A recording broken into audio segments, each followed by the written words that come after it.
शारीरिक विकास के संदर्भ में बच्चे पहले हासिल करते हैं, फिर वे कौशल सीखते हैं। यानी पूछा है पहले क्या हासिल करते हैं, फिर कौन सा कौशल सीखते हैं। तो पहले बच्चे क्या करते हैं, वो स्थूल गतिक कौशल सीखते हैं, उसके बाद वे सूक्ष्म मांसपेशियों के इस्तेमाल करना जो है सीख जाते हैं। फॉर एग्जाम्पल मैं आपको बताती हूँ, जैसे कोई बच्चा है, छोटा बच्चा है, तो वो किसी भी चीज़ को, वस्तु को उठाने की कोशिश करता है, तो वो पूरी अपनी बड़ी मसल्स यानी कि पूरे हाथ का यूज़ करता है।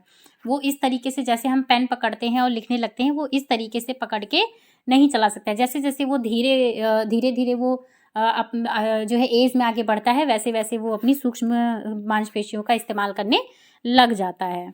अगला है हमारा, बाल विकास के समकालीन सिद्धांत बच्चों के बारे में क्या समझ रखते हैं। पहला है हमारा, बच्चे कोरी पट्टी हैं जिन्हें वातावरण के अनुकूल पूरी तरह से ढाला जा सकता है। बच्चे सक्रिय उद्देश्यपूर्ण प्राणी हैं जिनकी अपने खुद के विकास में महत्वपूर्ण भूमिका है। तीसरा है, बच्चों के विकास की व्यवस्थित योजना जन्मजात होती है जिसे बदला नहीं जा सकता है। चौथा है, बच्चे के विकास की जो दिशा है वो आनुवांशिक रूप से क्रमोदेशित होती है जिसे बदलने के लिए वे कुछ भी नहीं कर सकते हैं। तो ये गलत हो जाएगा। देखिए इसमें सही आंसर हमारा कौन सा होगा। ये जो कोरी स्लेट वाला बोला है, ये तो इन्होंने एक स्टेटमेंट दिया था, लेकिन ऐसा नहीं होता है। बच्चे जो है कुछ ना कुछ उनके अंदर रहता है, बच्चे उस चीज़ को एक्सप्लोर करना सीखते हैं। तो इसका जो सही आंसर हो जाएगा वो नंबर 2 हो जाएगा। यानी बच्चे सक्रिय उद्देश्यपूर्ण प्राणी हैं जिनका अपने खुद के विकास में महत्वपूर्ण भूमिका होती है। अगला है हमारा, विकास के संदर्भ में कौन सा कथन सही है। तो विकास केवल पर्यावरणीय कारकों पर निर्भर करता है, बिल्कुल नहीं। मैंने आपको पर्यावरण और आनुवांशिकी वाला जो चैप्टर पढ़ाया था उसमें मैंने बहुत अच्छे से समझाया हुआ है। अगर आपने वो वीडियो नहीं देखा है तो आप देख लीजिए, आपका सारा कॉन्सेप्ट जो भी इससे आते हैं, सारे कॉन्सेप्ट आपके जो है वो क्लियर हो जाएंगे।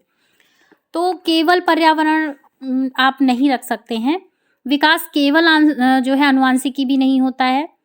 और क्या है दिया है, विकास कम समय के लिए होने वाली अस्थायी परिवर्तन है, बिल्कुल गलत है। विकास अस्थायी नहीं होता है। अगर आज आपने किसी भी काम को सीखा है तो ऐसा नहीं है कि आप उसको कल भूल जाएंगे, नहीं। आपके वो जो है स्कीमा में वो ऐड हो जाएगा, आपकी मेमोरी में वो फीड हो जाएगा, आप फिर आपका जो है आपके अंदर जो है वो चीज़ आ जाएगी। अगला है, विकास समग्र एवं व्यवस्थित रूप से निरंतर होता रहता है। यही हमारा सही आंसर हो जाएगा। विकास क्या है, ये समग्र एवं व्यवस्थित रूप से निरंतर होता रहता है। यानी बालक का जो विकास है ये जन्म से लेके जो है, जब वो गर्भावस्था में होता है तो गर्भावस्था से लेके मृत्यु तक विकास की प्रक्रिया चलती है। ये मैंने आपको पढ़ाया था। तो विकास क्या है कि इस व्यवस्थित रूप से निरंतर होता रहता है। ठीक है, हम कुछ ना कुछ, बालक जो है कुछ ना कुछ सीखता रहता है। हम भी ये देखिए अपनी मृत्यु तक कुछ ना कुछ सीखते रहेंगे। और ऐसा नहीं है कि हमने कल कुछ सीखा है तो आज उसको भूल गए, ऐसा कुछ भी नहीं होता है। विकास जो है रिवर्स नहीं जाता है। पियाजे के सिद्धांत के अनुसार वह कौन सी प्रक्रिया है जो एक शिशु की क्रिया का वर्णन करती है जिसमें वह गोलाकार वस्तुओं की जगह समकोण जो वस्तुओं तक पहुंचने के लिए अपने हाथ के पकड़ने के तरीके को बदलती है। तो ये कौन सी प्रक्रिया है जिसके बारे में बात हो रही है। तो ये जो प्रक्रिया है ये समायोजन की प्रक्रिया कहलाती है, कि बच्चा जो है वो अब अपने जो कौशल हैं, गतिक कौशल हैं, उनको जो है, जो मैंने अभी आपको स्थूल गतिक कौशल, सूक्ष्म गतिक कौशल बताए थे ऊपर जो पहला क्वेश्चन पढ़ा था, तो ये अब क्या करता है, वो अपनी मेमोरी में जो है अपने जो शारीरिक गतिविधियां हैं उनको वो समायोजित कर लेता है। ठीक है, अगला है, लॉरेंस कोहलबर्ग के अनुसार किस स्तर पर व्यक्तिगत आवश्यकताओं की संतुष्टि नैतिक चयन को निर्धारित करती है। तो नैतिक चयन की यहाँ बात करता है, तो देख लेते हैं, यांत्रिक उद्देश्य अभिन्यास की बात हो रही है यहाँ पे, या फिर सजा व आज्ञा पालन अभिविन्यास की बात हो रही है। तीसरा है सार्वभौमिक नैतिक सिद्धांत अभिन्यास। चौथा है अच्छा लड़का अच्छी लड़की अभिन्यास। तो यहाँ पे लॉरेंस कोहलबर्ग हैं, इनके अनुसार किस स्तर पर व्यक्तिगत आवश्यकताओं की संतुष्टि हो रही है, मतलब संतुष्टि नैतिक चयन का निर्धारण करती है। तो ये यांत्रिक उद्देश्य अभिन्यास की यहाँ पे बात हो रही है। अगला है हमारा, लेव वाइगोत्स्की ने प्रतिपादित किया है कि बच्चों के सीखने को सुसाधित करने के लिए उन्हें पूछा है कि क्या करना चाहिए। तो पहला है नकारात्मक प्रतिपुष्टि देनी चाहिए, इनाम देना चाहिए, पाठ प्रदान करना चाहिए, सकारात्मक पुनर्बलन देना चाहिए। तो इनको क्या करना चाहिए, देखिए एक एक को समझते हैं। नकारात्मक प्रतिपुष्टि देनी चाहिए, बिल्कुल भी नहीं। अगर हम उनको नेगेटिव फीडबैक देंगे तो बच्चे इससे सीख नहीं पाएंगे, बच्चों का विकास उसमें जो है वो अवरुद्ध हो जाएगा। इनाम देना चाहिए, तो देखिए हर बात में उनको हम सीखने के लिए इनाम नहीं देंगे, वरना एक टाइम ऐसा आएगा कि वो सीखेंगे ही सिर्फ इस पर्पज से कि उनको इनाम चाहिए, वरना वो सीखने की प्रक्रिया नहीं रहेगी, वो इंटरनली मोटिवेट नहीं होंगे। पाड़ प्रदान करना, ये सही हो जाएगा। पाड़ यानी स्कैफोल्डिंग, उनको स्कैफोल्डिंग प्रदान करना। आप एक जेडपीडी का रोल अदा कर सकते हैं, ठीक है, ज़्यादा यानी कम वाला आप रोल जो है अदा कर सकते हैं। तो ऐसा करने से क्या होता है, स्कैफोल्डिंग देने से बच्चों की जो सीखने की जो सीखने की जो सुशाधित व्यवस्था है, ये सही सुचारू रूप से चलने लगती है। यानी बच्चे क्या है, जैसे आप बच्चे को कोई भी क्वेश्चन नहीं आ रहा है तो आप उसमें उसकी हेल्प कर देंगे, फिर वो क्वेश्चन लगा ले जाएगा। यानी जहाँ वो अटक रहा है उसको आप एक पाड़ का यानी स्कैफोल्डिंग का काम करके आप उसको समझा देंगे। तो आपको वहाँ पे पाड़ प्रदान करना चाहिए। अगला क्वेश्चन है, लेव वाइगोस्की ने जो है प्रस्तावित किया है कि सोच क्या होती है। तो ये देखिए, बच्चों और किसी अन्य व्यक्ति के बीच सहभागी गतिविधियों के दौरान सह निर्मित की जाती है। दूसरा है जो प्रस्तावित है कि सोच का जो बच्चे के संदर्भ में कोई सरोकार नहीं है, मतलब सोच का बोला है कि बच्चों के अंदर कोई सरोकार नहीं है, तब घटित होती है जब उत्तेजना और प्रतिक्रियाओं का अनुबंधन होता है, का भाषा के विकास में कोई संबंध नहीं। तो लेव वाइगोस्की ने प्रस्तावित किया है कि सोच क्या है, तो सोच क्या है, तो ये बच्चों और किसी अन्य व्यक्ति के बीच सहभागी जो गतिविधियों के दौरान सह निर्मित की जाती है। तो ऑप्शन नंबर 1 हमारा सही हो जाएगा। तो नेक्स्ट है हमारा, कक्ष में बच्चे सीखने की प्रक्रिया में सक्रिय भागीदारी करते हैं और वे अपनी गति, ज़रूरतों और क्षमताओं के अनुसार सीखते हैं। यानी पूछा गया है कौन सी कक्ष होता है, कौन सा कक्ष होता है जिसमें बच्चे जो है सीखने की प्रक्रिया में सक्रिय भागीदारी करते हैं। प्रगतिशील कक्षा के बारे में बात हो रही है, शिक्षक केंद्रित के बारे में बात हो रही है, व्यवहारवादी के बारे में बात हो रही है, या फिर पाठ्य पुस्तक केंद्रित के बारे में हो रही है। तो देखिए, जहाँ हम बात करते हैं बच्चे के सीखने की प्रक्रिया में सक्रिय भागीदारी की, तो ये जो प्रगतिशील कक्षा है इसके बारे में बात होती है। शिक्षक केंद्रित जो शिक्षा होती है उसमें जो है बच्चे कुछ हद तक जो है सक्रिय नहीं रह पाते हैं। पाठ्य पुस्तक केंद्रित होती है, उनमें भी बच्चे सक्रिय भूमिका नहीं निभाते हैं। तो ऑप्शन नंबर 1 हमारा सही आंसर हो जाएगा। अगला है, बहुबुद्धि के सिद्धांत के अनुसार प्रत्येक व्यक्ति में सामान्य क्षमताओं का एक समूह होता है। एक निश्चित IQ यानी बुद्धि लब्धि होती है जो जन्म के समय तय हो जाती है। अलग अलग मात्रा में विभिन्न संज्ञानात्मक क्षमताएं होती हैं। और लास्ट है हमारा, 5 प्रकार की संज्ञानात्मक कौशल होते हैं। तो इसका जो आंसर हो जाएगा ये हमारा ऑप्शन नंबर 3 इसका सही हो जाएगा। यानी अलग अलग मात्रा में विभिन्न संज्ञानात्मक जो क्षमताएं हैं ये बालक में होती हैं, जो बहुबुद्धि सिद्धांत में प्रत्येक व्यक्ति में, ठीक है, यानी हर एक बालक में अलग अलग प्रकार की बुद्धि पाई जाती है। अगला है हमारा, बालक एवं बालिकाओं की निजी भाषा संज्ञानात्मक विकास में महत्वपूर्ण भूमिका रखती है क्योंकि वह स्वचिंतन को निर्देशित करती है, नियंत्रण करती है। इस प्रत्यय के समर्थक कौन है? तो देखिए, आत्मवाक को जो है जो वाइगोस्की हैं ये क्या मानते हैं, ये इसको अहम मानते हैं कि बच्चा क्या है, खुद को दिशा निर्देश देता है। तो ये इनको जो है महत्वपूर्ण मानते हैं, लेकिन जीन पियाजे ने इसको महत्व नहीं दिया है। अगला है हमारा, बच्चों में जेंडर रूढ़िवादिता और जेंडर भूमिका अनुरूपता को कम करने के लिए निम्नलिखित में से कौन सी प्रभावी युक्ति है? तो जेंडर को पृथक बैठने की व्यवस्था करना बिल्कुल नहीं। अगर हम अलग अलग जेंडर को अलग अलग बिठा देंगे तो उनमें जो अनुरूपता है इसको कम नहीं कर पाएंगे। जेंडर विशिष्ट भूमिकाओं पर ध्यान देना, तो देखिए विशिष्ट पर ध्यान देंगे तो भी इनकी अनुरूपता कम नहीं होगी और बढ़ेगी। जेंडर पृथक खेल समूह बनाना, इससे भी जो है अगर पृथक पृथक कर देंगे कि लड़के ये गेम खेलेंगे, लड़कियां ये गेम खेलेंगी, तो उनमें भी जो है जेंडर की जो रूढ़िवादिता है ये विकसित होगी। लास्ट है हमारा, जेंडर संबंधी पूर्वाग्रहों पर चर्चा करना। ये हमारा सही हो जाएगा। जब हम जेंडर संबंधी पूर्वाग्रहों पर चर्चा करेंगे तो सब लोग अपने अपने थॉट्स रखेंगे और इससे हम जो इसकी अनुरूपता है इसको भी कम कर सकेंगे। अगला है हमारा, सीखने सिखाने को प्रत्येक बच्चे के लिए उपयुक्त व प्रभावशाली बनाने के लिए एक शिक्षिका को पूछा है क्या करना चाहिए? तो बच्चों को संलग्न करने के लिए विविध गतिविधियां करनी चाहिए। और दिया है व्यक्तिगत विभिन्नताओं को नज़रअंदाज व खारिज करना चाहिए, बिल्कुल नहीं। अगर हम व्यक्तिगत विभिन्नताओं को नज़रअंदाज और खारिज कर देंगे तो फिर जो है बच्चे क्या करेंगे, वो प्रभावशाली जो है कार्यों को नहीं कर पाएंगे। मूल्यांकन के तरीकों में बेहद अनम्य होना, बिल्कुल भी नहीं।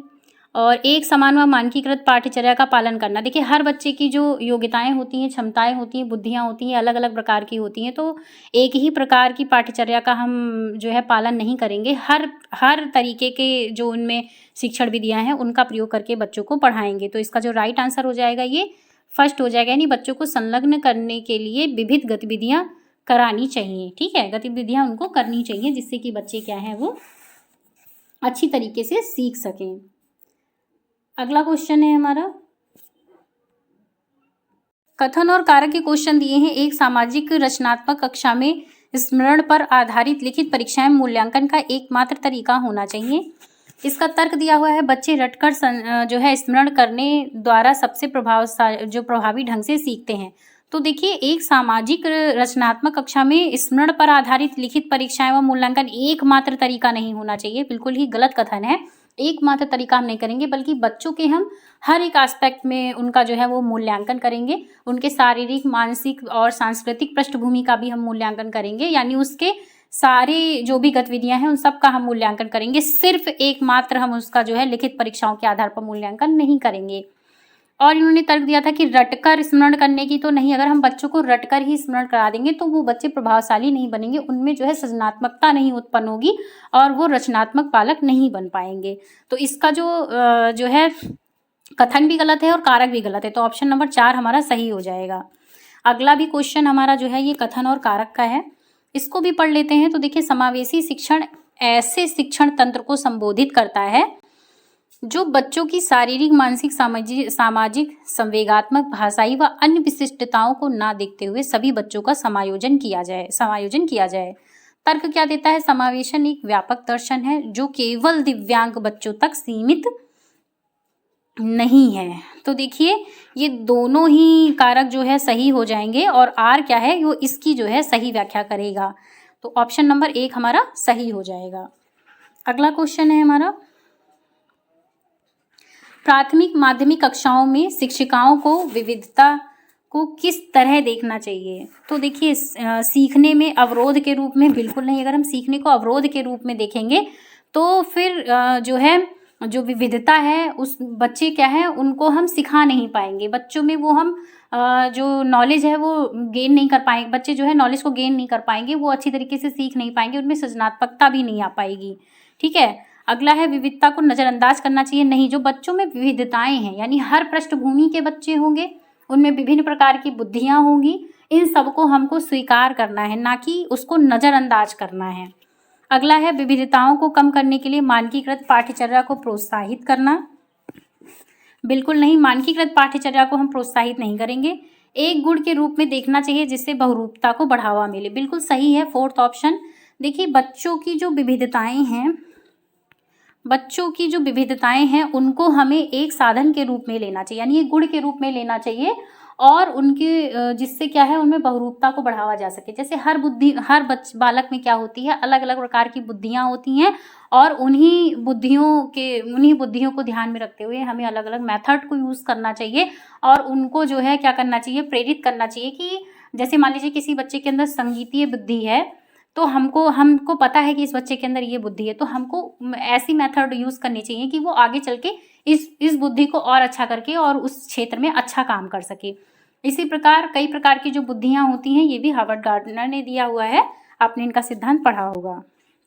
अगला देखते हैं, कार्तिक जो कि 5वीं कक्षा में पढ़ता है उसे अपने दोस्तों और शिक्षकों के साथ मौखिक और गैर मौखिक सामाजिक जो संवाद है करने में निरंतर मुश्किल होती है।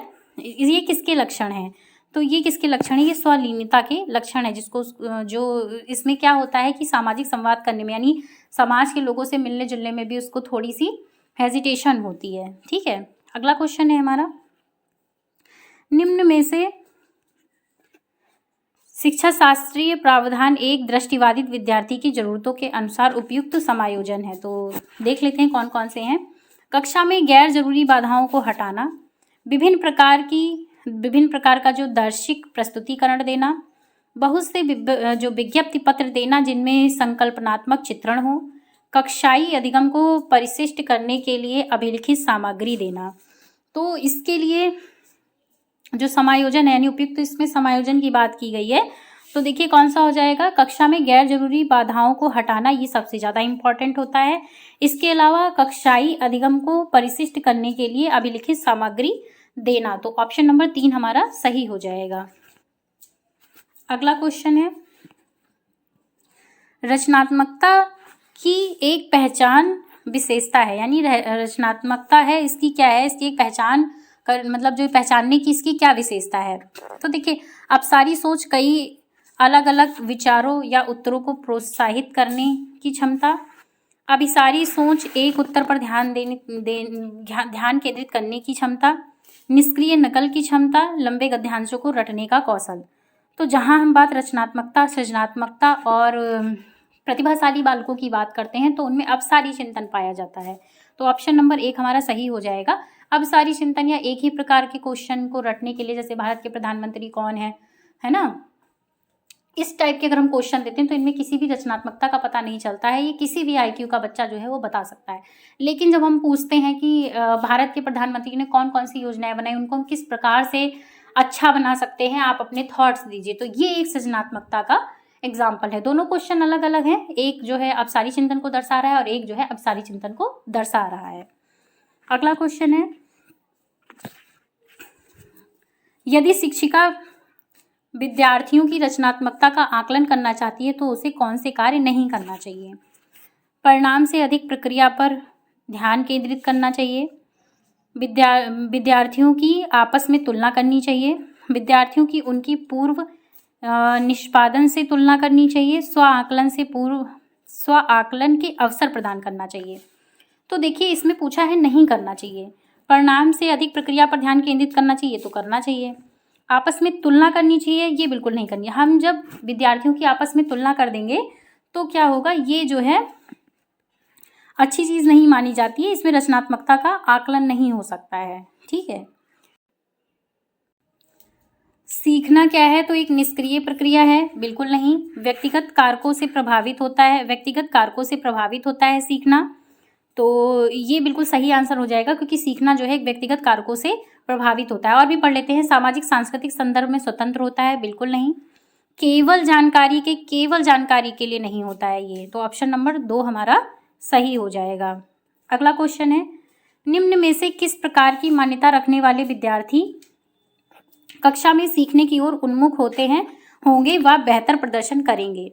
तो कौन से होंगे, तो अपनी जन्मजात योग्यता को बिल्कुल भी बदला नहीं जा सकता है, मेहनत से खुद के सीखने व प्रदर्शन में बदलाव लाया जा सकता है, अच्छे अंक प्राप्त करना किस्मत का खेल है, जो एक बार सफल नहीं हुआ वो कभी सफल नहीं होगा। तो बोला है कि किस कक्षा में सीखने की ओर उन्मुख होंगे व बेहतर प्रदर्शन करेंगे, कि हम किस प्रकार के जो है क्वेश्चन। देखिए इसमें क्या हो जाएगा, मेहनत से खुद सीखेंगे वह प्रदर्शन में बदलाव लाए, जैसे यानी बच्चे क्या है जो बच्चे खुद मेहनत से सीखेंगे तो उनके प्रदर्शन में बदलाव क्या है वो लाया जा सकता है। तो ऑप्शन नंबर 2 हमारा सही हो जाएगा। देखिए क्वेश्चन की प्रकृति को हमें समझना है, ठीक है, उसी प्रकार से हम इसको आंसर दे सकते हैं। अगला है, शिक्षकों को अपनी कक्षा में महारत उन्मुख विद्यार्थियों को तैयार करने के लिए क्या करना चाहिए। उच्च अंक प्राप्त करने पर जोर देना चाहिए, विद्यार्थियों को सभी प्रतियोगिताएं जीतने के लिए प्रोत्साहित करना चाहिए, सीखने की प्रक्रिया में आनंद व खुशी की अनुभूति महसूस करवाना चाहिए, और असफलता से बचने के लिए उनमें डर व तनाव पैदा करना। तो देखिए इसका ऑप्शन नंबर 3 सही हो जाएगा। जब सीखने की प्रक्रिया है उसमें बच्चे आनंदित, यानी उसमें बच्चों को खुशी होगी, उसमें बच्चे क्या होंगे, इंटरेस्ट लेंगे, तभी जो अनुभूति महसूस करेंगे, तभी बच्चे अच्छे से सीख सकते हैं और वो जो है उस काम में महारत हासिल कर सकते हैं या वो अच्छा प्रदर्शन कर सकते हैं। ठीक है, अगला क्वेश्चन है,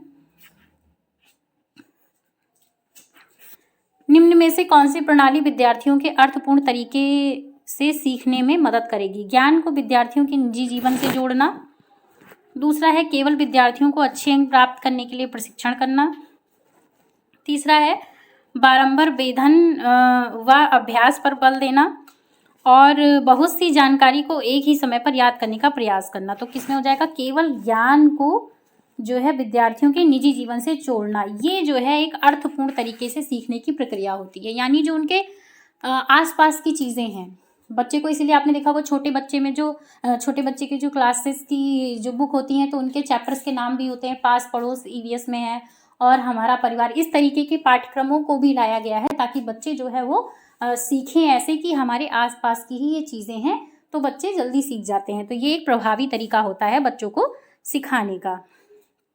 अगला है, एक सामाजिक रचनावादी कक्षा में सीखना किसको प्रोत्साहित जो है सीखना किसको प्रोत्साहित करके किया जाता है। पहला है संज्ञानात्मक कौशल, स्वनियमन, विवेचनात्मक सोच, समस्या समाधान, अर्थहीन वेधन व दोहराव के कारण।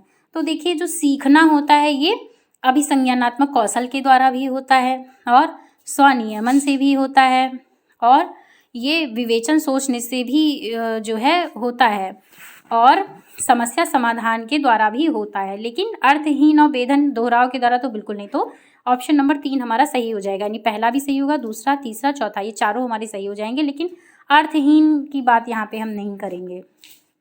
अगला है, विद्यार्थियों में संप्रत्यों की वैकल्पिक संरचनाएं पूछा है। विद्यार्थियों द्वारा रचित सहज सिद्धांतों को दर्शाती हैं, सजा द्वारा हतोत्साहित की जानी चाहिए, अधिगम की प्रक्रिया में अर्थहीन है, शिक्षण के दौरान शिक्षकों द्वारा नज़रअंदाज कर देनी चाहिए। तो विद्यार्थियों के जो संप्रत्यों की वैकल्पिक संरचनाएं हैं ये विद्यार्थियों द्वारा रचित जो सहज सिद्धांत होते हैं इनको दर्शाती है। तो ऑप्शन नंबर ए हमारा सही हो जाएगा। अगला है हमारा, बच्चे कैसे सीखते हैं। तो प्रयोग व अन्वेषण द्वारा यानी खोज द्वारा, सुनकर व बोलकर, चर्चा व मनन करके, चीज़ें बना कर व करके। तो बच्चे क्या हैं, ये चारों प्रकार से सीखते हैं। यानी कोई बच्चा अगर खोज या प्रयोग करता है तब भी सीखता है, सुनकर बोलकर भी सीखता है, चीज़ें बनाकर भी सीखता है और चर्चा व मनन से भी सीखता है। तो ऑप्शन नंबर ए हमारा सही हो जाएगा। अगला है, एक माध्यमिक कक्ष में विद्यार्थियों को सबसे ज़्यादा अभिप्रेरित करने वाले अर्थपूर्ण शैक्षिक कार्य वे होते हैं जो, तो दिया है बिल्कुल चुनौतीपूर्ण नहीं होते हैं, मध्यम चुनौतियाँ प्रस्तुत करते हैं, बेहद चुनौतीपूर्ण होते हैं या पुनरावृत्ति व उबायु होते हैं। तो देखिए मध्यम चुनौतियाँ प्रस्तुत करते हैं वो क्या करते हैं, सबसे ज़्यादा अभिप्रेरित करने वाले अर्थपूर्ण शैक्षिक कार्य होते हैं। तो ऑप्शन नंबर 2 हमारा सही हो जाएगा। अगला है, अधिगम को अर्थपूर्ण बनाने के लिए उसे किससे जोड़ना चाहिए। तो अधिगम को अर्थपूर्ण बनाने के लिए अनुशासन व तनाव से नहीं, तनाव से जोड़ेंगे तो अधिगम होगा ही नहीं, डर व सजा से नहीं, आनंद व संतुष्टि। देखिए ऊपर भी बिल्कुल डिट्टो क्वेश्चन आया, एग्जाम में यही होता है, आप क्वेश्चन आंसर को अच्छे से पढ़ेंगे तो मे भी दूसरा क्वेश्चन भी इसी से रिलेटेड हो जाए, है ना, पूरा देखिए यही दे दिया। तो किससे, आनंद और संतुष्टि से जोड़ना चाहिए। ऑप्शन नंबर 3 हमारा सही हो जाएगा। अगला क्वेश्चन है, कथन दिया हुआ है, एक शिक्षिका बहुत से परियोजना कार्य देती है, वह बच्चों को सहयोगात्मक रूप से कार्य करने के लिए प्रोत्साहित करती है। तर्क क्या दिया है, बच्चे अपने सहकक्षियों से चर्चा करके बहुत कुछ सीखते हैं। तो इनमें सही विकल्प चुनें कौन सा है। तो देखिए दोनों ही सही हैं और आर इसकी क्या है, वो सही व्याख्या करता है। तो ऑप्शन नंबर ए हमारा सही हो जाएगा। आई होप आपको ये 30 क्वेश्चंस की श्रृंखला समझ में आई होगी। क्वेश्चंस को लगाने से पहले आप इसके जो है स्वभाव को समझिए, कौन कौन से मेथड हैं, और सीटेट का यही मेन है कि आपको नेगेटिव आंसर नहीं देना है, जिसमें बच्चे की गलती है वो नहीं देना है। हमेशा क्या होगा, हमारी शिक्षण विधियाँ, अगर हम एज ए शिक्षक देखते हैं तो हमारा कर्तव्य बनता है कि बालक में विविधताओं को ध्यान में रख के हम उनकी शिक्षण विधियों अपनी जो है शिक्षण विधियों का प्रयोग करें, उनको सिखाएं। और अगर बच्चा नहीं सीख पाता है तो हमें अपने मेथड को चेंज करना चाहिए। क्यों? क्योंकि बच्चे को नन्हा वैज्ञानिक कहा गया है, वो चीज़ें सीखता है, आप उसको जैसे सिखाएंगे वो उस तरीके से सीख जाएगा। जिन बच्चों में विकार होते हैं उनमें भी विशेष प्रकार की योग्यताएं होती हैं। ऐसा नहीं कि किसी बच्चे में विकार है, डिसलेक्सिया, डिसग्राफिया या अफेजिया, इस प्रकार की कोई जो है विकार है तो बच्चा सीख नहीं सकता है, बिल्कुल नहीं। वो बच्चा भी प्रतिभाशाली हो सकता है, वो बच्चा भी सीख सकता है। तो इन सारी चीज़ों को आप ध्यान में रखिए सीटेट का पेपर देने के टाइम।